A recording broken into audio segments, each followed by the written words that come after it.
on a tous fait l'expérience avec ChatGPT d'un article à rédiger, d'une note d'une analyse à faire, et on voit que l'IA est très structurant là-dedans.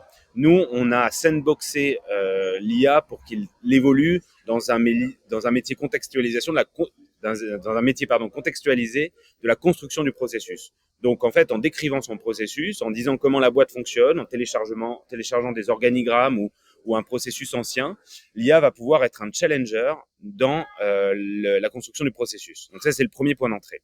Ensuite, comme c'est l'IA qui a défini le processus et qui a défini les différents écrans de l'application métier, elle sait à quoi chaque information sert, à quoi chaque information est rattachée, à qui elle va servir, d'où elle vient, bref, comment elle est contextualisée et annotée. Et du coup, ça va permettre deux choses. Ça va permettre, la première chose, de dire, il y a certaines de ces actions-là qu'on va pouvoir, ou de ces tâches-là qu'on va pouvoir automatiser demain. Donc, c'est une base de départ extraordinaire pour faire partir la suite agentique de l'entreprise sur ces process-là.